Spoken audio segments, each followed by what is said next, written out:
नमस्कार जोहार, आपका स्वागत है खबर छत्तीसगढ़ में। तो आइए जानते हैं छत्तीसगढ़ के हर छोटे बड़े शहर से 25 फटाफट बड़ी खबरों को। इससे पहले यदि आप वीडियो को लाइक नहीं किए तो लाइक कर दीजिए और चैनल में नए हैं तो चैनल को सब्सक्राइब कर लीजिए। और आप वीडियो को कहां से देख रहे हैं कमेंट बॉक्स में हमें जरूर बताइए। इस छत्तीसगढ़ में 49,000 लोगों को राशन कार्ड का होगा रद्द, जानिए लिस्ट में कहीं आपका नाम तो नहीं। ये छत्तीसगढ़ के सभी राशन कार्ड धारियों के लिए बड़ी काम की खबर है। अगर आपके अपने राशन कार्ड का ई-केवाईसी नहीं कराया तो आपका कार्ड रद्द हो सकता है। मिली जानकारी के अनुसार सार्वजनिक वितरण प्रणाली अंतर्गत सारंगढ़ भिलाईगढ़ जिले में प्रचलित कुल 2,22,996 राशन कार्डों में कुल 6,74,767 हितग्राही हैं। जिला खाद्य कार्यालय से प्राप्त जानकारी के अनुसार इसमें से कुल 49,000 हितग्राहियों का ई-केवाईसी किया जाना शेष है। इस संबंध में समस्त शासकीय उचित मूल्य दुकानों के माध्यम से ई-केवाईसी किया जाना है। क्या अगली डीजीपी या आईजीपी कॉन्फ्रेंस से पहले ही देश से खत्म हो जाएगा पूरा नक्सलवाद? अमित शाह ने किया बड़ा दावा। केंद्रीय गृह एवं सहकारिता मंत्री अमित शाह ने छत्तीसगढ़ के 28 नवंबर को रायपुर में 3 दिवसीय 60वीं डीजीएसपी या आईजीएसपी कॉन्फ्रेंस का उद्घाटन किया। अपने संबोधन में केंद्रीय गृह एवं सहकारिता मंत्री अमित शाह ने कहा कि प्रधानमंत्री मोदी के नेतृत्व में डीजीपी या आईजीपी कॉन्फ्रेंस समस्याओं के समाधान, चुनौतियों और रणनीतियों से नीति निर्धारण तक देश की आंतरिक सुरक्षा के समाधान का फोरम बनकर उभरी है। मैं गृह मंत्री ने नक्सलवाद के समूल नाश के खिलाफ उठाए गए मोदी सरकार के एक्शनेबल पॉइंट का जिक्र करते हुए कहा कि केंद्र सरकार ने विगत 7 वर्षों में 586 फोर्टिफाइड पुलिस स्टेशन बनाकर सुरक्षा घेरे को मजबूत बनाया और इसी का परिणाम है कि 2014 में नक्सल प्रभावित जिलों की संख्या 126 थी, जो आज घटकर सिर्फ 11 रह गई है। वह केंद्रीय गृह मंत्री ने विश्वास व्यक्त किया कि अगली डीजीएसपी या आईजीएसपी कॉन्फ्रेंस से पहले देश नक्सलवाद की समस्या से पूर्णतः मुक्त हो जाएगा। किसानों के लिए जरूरी खबर, जिनके खसरे एग्री स्टैक पोर्टल आईडी में लिंक नहीं, वे समितियों में जाकर करवा सकते हैं अपडेट। धान खरीदी के संबंध में किसानों के लिए एक महत्वपूर्ण प्रावधान शासन द्वारा एग्री स्टैक पोर्टल में किया गया, जिसके तहत एग्री स्टैक पोर्टल में पंजीकृत एक से अधिक खसरे वाले ऐसे किसान जिनके सभी खसरों में से कुछ खसरे पोर्टल में उनके एग्री स्टैक आईडी में प्रदर्शित नहीं हो रहे या लिंक होना शेष रह गए, ऐसे खसरों की पहचान कर समितिवार सूची बनाई गई है तथा उसे समितियों के बाहर चस्पा किया गया। किसानों से आग्रह किया जाता है कि वे समितियों में जाकर अपने छूटे हुए खसरों का मिलान कर उसे पोर्टल में लिंक करवा सकते हैं। इसके लिए किसान समितियों के किसान सहायता केंद्र में सुबह 9 से 5 तक समितियों में जाकर वहां के ऑपरेटर अथवा ग्रामीण कृषि विस्तार अधिकारी से संपर्क कर सकते हैं। इस छत्तीसगढ़ कांग्रेस ने जारी की 41 जिला अध्यक्षों की सूची, देखें पूरी लिस्ट। छत्तीसगढ़ में कांग्रेस के 41 जिला अध्यक्षों की लिस्ट जारी कर दी है। रायपुर सिटी से श्री कुमार शंकर मेनन, रायपुर ग्रामीण से राजेंद्र पप्पू बंजारे, बिलासपुर शहर से सिद्धांशु मिश्रा और बिलासपुर ग्रामीण से महेंद्र गंगोत्री को जिला अध्यक्ष बनाया गया। वहीं सुकमा में पूर्व मंत्री कवासी लखमा के बेटे हरीश लखमा को कमान सौंपी गई है। अंबिकापुर में आवारा कुत्तों का वैक्सीनेशन शुरू, 48 वार्डों में फीडिंग पॉइंट निर्धारित, नसबंदी की तैयारी। जब अंबिकापुर शहर में आवारा कुत्तों की संख्या पर नियंत्रण और जन सुरक्षा सुनिश्चित करने नगर निगम अंबिकापुर ने कदम उठाए। सुप्रीम कोर्ट के निर्देशों का पालन करते हुए नगर निगम ने शहर भर में आवारा कुत्तों को एंटी रेबीज वैक्सीन लगाना शुरू कर दिया। यह अभियान शहर के सभी 48 वार्डों में सतत रूप से चलाया जाएगा। इसकी शुरुआत कर दी गई है। नगर निगम आयुक्त DN कश्यप ने बताया कि पशुपालन विभाग से आवश्यक वैक्सीनेशन की उपलब्धता कराई गई है। नगर निगम भी वैक्सीनेशन की व्यवस्था करेगा। पशुपालन विभाग के कर्मचारियों के साथ बेजुबान संस्थान के प्रशिक्षित एवं उत्साही युवाओं की टीम वार्ड घूमकर आवारा कुत्तों का टीकाकरण कर रही है। इस प्रक्रिया से न सिर्फ कुत्तों के स्वास्थ्य में सुधार होगा, बल्कि शहर में रेबीज संक्रमण की आशंका भी काफी कम हो जाएगी। वन कर्मियों को जबरन गांव ले जाकर लाठी डंडों से पीटा, अब पुलिस ने 5 आरोपियों की खातिरदारी। जब कोरबा में वन कर्मियों से मारपीट के मामले में पुलिस ने 5 आरोपियों को गिरफ्तार कर लिया। आरोपियों में मनाराम, संजय पंडेवालाल, प्रमोद और अंकुश पटेल को अरेस्ट किया गया। मामला करताला परिक्षेत्र के ग्राम जोगीपाली का है। दरअसल 14 नवंबर की रात सहायक वन परिक्षेत्राधिकारी चमरू सिंह कंवर और बीट गार्ड गजाधर सिंह राठिया 38 हाथियों के झुंड की निगरानी कर रहे थे। इस दौरान कुछ पटेल और मनाराम पटेल को ट्रैक्टर में साल के लट्ठे ले जाते देखा। उनके साथ लगभग 1 दर्जन अन्य लोग भी थे। आरोप है कि इससे भीड़ ने वन कर्मियों पर हमला कर दिया, उनके मोबाइल छीन लिए और उन्हें जबरन गांव ले जाकर लाठी डंडों से पीटा। उन पर कुल्हाड़ी से हमला कर हत्या का प्रयास भी किया गया। नए जिला अध्यक्ष घोषित होते ही अब कांग्रेसियों में नाराजगी। इस बड़े नेता ने दे दिया पार्टी से इस्तीफा, हाईकमान पर लगाई ये गंभीर आरोप। छत्तीसगढ़ में कांग्रेस पार्टी ने हाल ही में अपने जिला अध्यक्षों के नामों की घोषणा की है, लेकिन इसके बाद पार्टी में नाराजगी की लहर दौड़ गई है। महासमुंद जिला के कांग्रेस असंगठित क्षेत्र समस्या निवारण प्रकोष्ठ के अध्यक्ष नजफ उल्ला खान ने अपने पद से इस्तीफा दे दिया है। फिर बदलेगा मौसम का मिजाज। इन हिस्सों में अगले 72 घंटों के लिए भारी बारिश की चेतावनी, मौसम विभाग ने जारी किया अलर्ट। जी साल 2025 में मानसून का सीजन शानदार रहा। मैं देश भर के लगभग सभी राज्यों में शानदार बारिश देखने को मिली है। मैं कई राज्यों में तो बारिश के रिकॉर्ड भी टूट गए, जिसके बाद अब कड़ाके की ठंड ने दस्तक दे दी है। मैं कई हिस्सों में कड़ाके की ठंड ने लोगों की मुसीबत बढ़ा दी है। रातों रात अब दिन में भी लोग गर्म कपड़े पहन रहे हैं, लेकिन कई हिस्सों में अभी भी बारिश का सिलसिला जारी है। इसी बीच अब एक नया पश्चिमी विक्षोभ एक्टिव हो गया, जिससे कई राज्यों में बारिश की संभावना बनी हुई है। मौसम विभाग ने 72 घंटों में भारी बारिश का अलर्ट जारी किया। आइए जानते हैं किन राज्यों में होगी बारिश। रायपुर सेंट्रल जेल में खेल तरंग 2025 की शुरुआत। 300 से ज्यादा कैदी खेल में दिखा रहे हुनर। ये सेंट्रल जेल रायपुर में 29 नवंबर से खेल तरंग 2025 का आयोजन किया जा रहा है। यह खेल आयोजन 31 दिसंबर 2025 तक चलेगा। वह खेल तरंग में जेल के बंदियों के लिए बैडमिंटन, शतरंज, वॉलीबॉल और कैरम जैसी प्रतियोगिताएं आयोजित की जा रही है। इस आयोजन के जरिए जेल के बंदियों में खेल भावना को बढ़ाना और उनकी प्रतिभा को मंच देने का काम किया जा रहा है। मैं जेल प्रशासन की कोशिश है कि कैदी खेल के जरिए अपने जीवन को बेहतर बनाए और उनमें स्वास्थ्य प्रतिस्पर्धा की भावना बढ़े। मैं खेल तरंग 2025 से 300 बंदी हिस्सा ले रहे हैं।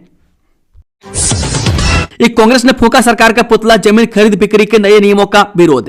जमीन की खरीदी बिक्री की दरों में की गई बेतहाशा बढ़ोतरी के विरोध में बेमेतरा जिला कांग्रेस कमेटी ने घड़ी चौक में प्रदर्शन किया।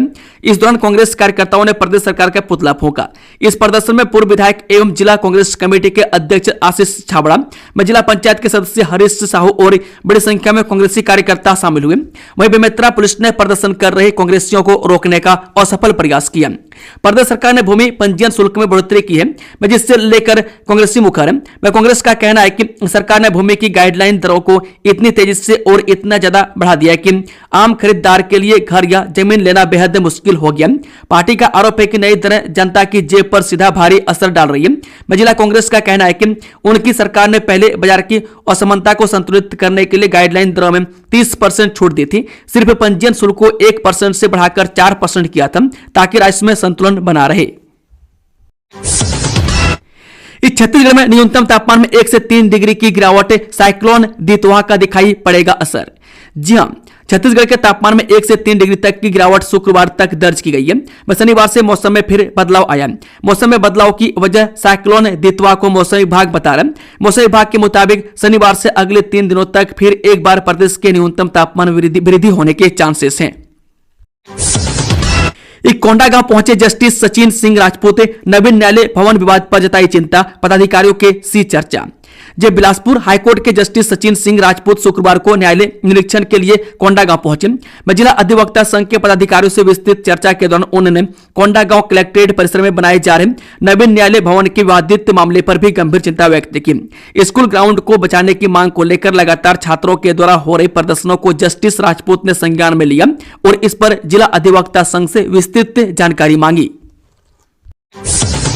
गिनती न सुना पाने पर शिक्षक ने की पिटाई, मासूम की आंख में उतरा खून, कार्रवाई के निर्देश। जी हां, रामानुजगंज के रामचंद्रपुर विकासखंड अंतर्गत ग्राम पंचायत पलकी में प्राथमिक शाला जावा खाड़ी के शिक्षक द्वारा मासूम छात्र की पिटाई का मामला तुल पकड़ता जा रहा है। कक्षा दूसरी में पढ़ने वाले 7 वर्षीय छात्र भागीरथी यादव को गिनती में गलती करने पर शिक्षक उदय यादव ने इतनी जोरदार पिटाई की कि उसकी आंख में खून उतर आया और चेहरा सूज गया। एक गड़ा धन निकालने के नाम पर 40,000 नगद और 21 तोला सोने की ठगी, सातिर को पुलिस ने किया गिरफ्तार। जब पूजा पाठ कर ढोंग कर गड़ा धन निकालने के नाम पर 40,000 रुपये नगद एवं 21 तोला सोने की ठगी के मामले में शामिल आरोपी को अंबिकापुर कोतवाली पुलिस ने गिरफ्तार कर लिया। आरोपी द्वारा अंबिकापुर में घटना करने के पश्चात थाना शंकरगढ़ में घटना कारित किया गया था। जानकारी के मुताबिक जगदीश विश्वकर्मा, आत्मज स्वर्गीय छट्टू विश्वकर्मा और उम्र 52 वर्षीय निवासी केदारपुर सहेली गली अंबिकापुर थाना अंबिकापुर के द्वारा संजय मिश्रा एवं अन्य साथियों द्वारा पूजा पाठ कर गड़ा धन निकालने निकालने के नाम पर 40,000 रुपये नगद एवं 21 तोला शुद्ध सोना का बिस्किट की ठगी कर फरार होने के संबंध में थाना अंबिकापुर में अपराध पंजीबद्ध कर विवेचना किया गया। पूर्व सरकार के ठेका रैकेट का बड़ा भंडाफोड़, तांत्रिक के श्रीवास्तव की विदेशी निवेश तक पहुंच की पुष्टि। छत्तीसगढ़ की राजधानी में ठेका दिलाने के नाम पर करोड़ों की ठगी के मामले में आरोपी कृष्ण कुमार श्रीवास्तव उर्फ केके से जुड़े नए तथ्य सामने आए हैं। तेलीबांधा पुलिस द्वारा दायर की गई चार्जशीट में खुलासा हुआ है कि केके और उसके बेटे कंचन ने हवाला नेटवर्क का इस्तेमाल कर चीन और ऑस्ट्रेलिया में भारी भरकम रकम निवेश की थी। पुलिस का कहना है कि जांच में दोनों के बैंक खातों में लगभग 441 करोड़ रुपए के संदिग्ध वित्तीय लेन देन मिले हैं। द ग्रेट इंडिया सैनिक स्कूल के पाइप बैंड को राज्य स्तरीय प्रतियोगिता में मिला पहला स्थान। राजधानी रायपुर के द ग्रेट इंडिया सैनिक स्कूल के पाइप बैंड दल ने समग्र शिक्षा छत्तीसगढ़ द्वारा आयोजित राज्य स्तरीय अंतर विद्यालय बैंड प्रतियोगिता 2025 में अपनी शानदार प्रस्तुति के दम पर प्रथम स्थान हासिल किया। इस मुकाबले में प्रदेश के अलग अलग जिलों से आए विद्यालयों ने हिस्सा लिया, लेकिन सैनिक स्कूल के विद्यार्थियों ने अपने बेहतरीन तालमेल और अनुशासन से सभी को प्रभावित किया। इस छत्तीसगढ़ के तीरंदाजों का राष्ट्रीय प्रतियोगिता में शानदार प्रदर्शन, चांदनी ने जीता गोल्ड, तोरन ने ब्रॉन्ज, महिलाओं ने टीम इवेंट में सिल्वर मेडल जीतकर बढ़ाया प्रदेश का मान। अरुणाचल प्रदेश के ईटानगर में आयोजित 42वीं एनटीपीसी सब जूनियर तीरंदाजी राष्ट्रीय प्रतियोगिता में छत्तीसगढ़ प्रदेश का तीरंदाजी दल अपने उत्कृष्ट प्रदर्शन के लिए सुर्खियों में रहा। इस प्रतियोगिता में प्रदेश से कुल 30 तीरंदाजे, कोच और मैनेजर शामिल हुए, जिन्होंने विभिन्न वर्गों में प्रतिस्पर्धा कर राज्य का मान बढ़ाया। ये 2 बड़े साइबर फ्रॉड का खुलासा, 2 करोड़ से अधिक की ठगी, 2 राज्यों से 4 आरोपी गिरफ्तार। डिजिटल अरेस्ट व शेयर ट्रेडिंग के नाम पर एक बुजुर्ग महिला व एक युवा व्यापारी से ठगी को अंजाम दिया गया। करीबन 2 करोड़ रुपए की ठगी से जुड़े मामलों में साइबर सेल राजनांदगांव और थाना कोतवाली ने हरियाणा और मध्य प्रदेश से 4 आरोपियों को गिरफ्तार कर लिया है। डिजिटल अरेस्ट के मामले में साइबर अपराधियों ने फर्जी सीबीआई अधिकारी व जज बनकर बुजुर्ग महिला को मनी लॉन्ड्रिंग के केस में संलिप्त होने का भय दिखाकर वीडियो कॉल के माध्यम से डिजिटल अरेस्ट करने एवं केस से बचाने का झांसा देकर कुल 79,69,047 रुपये की ठगी की गई। वहीं शेयर ट्रेडिंग के मामले में साइबर अपराधियों ने एक युवा व्यापारी को फर्जी वेबसाइट का लिंक भेजकर ज्यादा मुनाफा दिलाने के नाम पर 1,21,53,590 रुपए की ठगी को अंजाम दिया है। खाद की कमी से भड़के किसानों का जमकर हंगामा, मुख्य मार्ग को किया जाम, आवागमन रहा बाधित।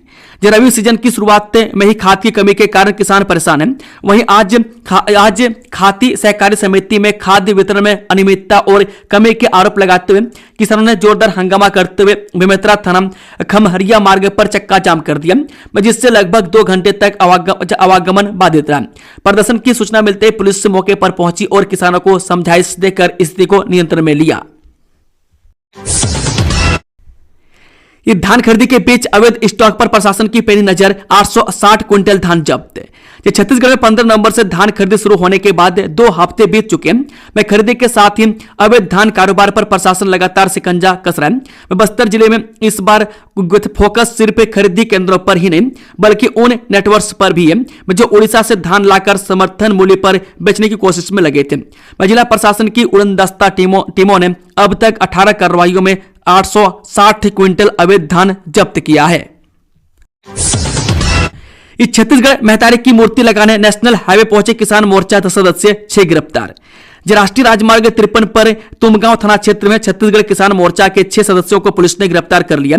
नेशनल हाईवे पेट्रोलिंग के कर्मचारी कमलेश पटेल ने शिकायत दर्ज कराई थी कि किसान मोर्चा के लोग NHAI की भूमि पर छत्तीसगढ़ महतारी की मूर्ति स्थापित कर रहे थे, जिससे रायपुर सराय पाली मार्ग पर वाहनों की आवाजाही बाधित हो रही थी।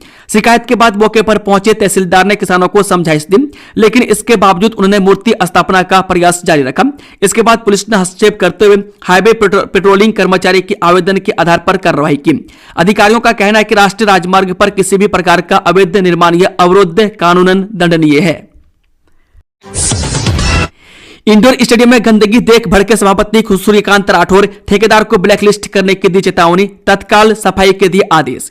नगर निगम के सभापति सूर्यकांत राठौर ने गुरुवार को सरदार बलबीर सिंह जुनेजा इंडोर स्टेडियम का औचक निरीक्षण किया। निरीक्षण के दौरान परिसर में भारी गंदगी, कचरे के ढेर और साफ सफाई की पूरी तरह से कमी देखकर उन्होंने गहरी नाराजगी जताई। सभापति राठौर ने मौके पर ही जोन 4 के कार्यपालन अभियंता शेखर सिंह को बुलाकर स्टेडियम का निरीक्षण कराया और उन्हें तुरंत नगर निगम की टीम भेजकर सफाई अभियान शुरू करने के निर्देश दिए। उन्होंने कहा कि स्टेडियम में प्राथमिकता के आधार पर स्वच्छता बहाल की जाए। पुलिस ने 24 घंटे के भीतर सुलझाई शिक्षिका के किडनैपिंग की गुत्थी, पैसों के लालच में ऑटो चालक ने ही रची थी साजिश, पूछताछ में उगले कई राज। जिले में शुक्रवार को सामने आई शिक्षिका के अपहरण के प्रकरण का पुलिस ने 24 घंटे के भीतर खुलासा कर दिया। पुलिस ने मामले में त्वरित कार्रवाई करते हुए न केवल अपहरित शिक्षिका का सकुशल बरामद कर लिया, बल्कि अपहरण की साजिश रचने वाले आरोपी को गिरफ्तार कर जेल भेजने की तैयारी शुरू कर दी है। पाकिस्तान और बांग्लादेश के विरोध में क्या फेसबुक पोस्ट, आरपीएफ अधिकारियों ने दी चार्जशीट, अब स्टाफ ने मांगी इच्छा मृत्यु, डीजी ने लिया संज्ञान। आरपीएफ के एक स्टाफ ने राष्ट्रपति को पत्र लिखकर इच्छा मृत्यु की मांग की। इस पत्र में उन्होंने 6 से 7 बिंदुओं में दक्षिण पूर्व मध्य रेलवे जोन के उच्च अधिकारियों की शिकायत की। इसके अलावा उक्त आरपीएफ स्टाफ की पत्नी ने भी अधिकारियों को लेकर शिकायत की है, जिसमें उन्होंने दावा किया है कि उनके पति ने पाकिस्तान और बांग्लादेश के विरोध और वहां व्याप्त आतंकवाद को लेकर फेसबुक में अलग अलग पोस्ट किए। इस शिकायत में उन्होंने पाकिस्तान और बांग्लादेश में व्याप्त आतंकवाद को लेकर किए गए पोस्ट का भी जिक्र किया। इस शिकायत में आरपीएफ स्टाफ की पत्नी ने दावा किया है कि वे कट्टर हिंदू हैं और उच्च अधिकारी इसलिए उन्हें प्रताड़ित कर रहे हैं, जिसके कारण उन्होंने राष्ट्रपति को पत्र लिखकर इच्छा मृत्यु की मांग की है। एशियन पैरा गेम्स 2025 के लिए चयनित हुई छत्तीसगढ़ की दिव्यांग बेटियां, स्पॉन्सर राशि जमा करने के लिए लगा रही मदद की गुहार। छत्तीसगढ़ की 2 होनहार दिव्यांग पैरा खिलाड़ी परलीन कौर और Hulsi Markam youth para Asian games 2025 के लिए चयनित हुई है। वर्षों की कड़ी मेहनत, संघर्ष और लगन का फल हासिल करने के बाद दोनों खिलाड़ियों ने राज्य का नाम रोशन किया। वे परलीन दृष्टिबाधित थे, जबकि कवर्धा की हुलसी मरकाम एक हाथ से वंचित है। राष्ट्रीय और अंतर्राष्ट्रीय स्तर पर कई पदक जीत चुकी है। यह खिलाड़ी अब आर्थिक संकट से जूझ रही है। एशियन पैरा गेम्स में भाग लेने के लिए आवश्यक स्पॉन्सरशिप राशि जुटाना दोनों के लिए बड़ी चुनौती बन गया है। दोनों खिलाड़ियों ने कलेक्टर, विधायक और अलग अलग जनप्रतिनिधियों से आर्थिक सहायता की अपील कर चुके हैं, लेकिन अब तक कोई ठोस सहयोग नहीं मिल पाया। वहीं स्पॉन्सर राशि जमा करने की अंतिम तिथि 1 दिसंबर 2025 तय है, जिससे चिंता और बढ़ गई है। अब उनकी आखिरी उम्मीद प्रदेश के मुख्यमंत्री विष्णुदेव साय से है। दोस्तों, खबरों का सिलसिला समाप्त होता है। अगर जानकारी पसंद आई तो वीडियो को लाइक, शेयर, चैनल को सब्सक्राइब जरूर कर लें। Thank you, all the best. जय हिंद, जोहार छत्तीसगढ़ वासियों।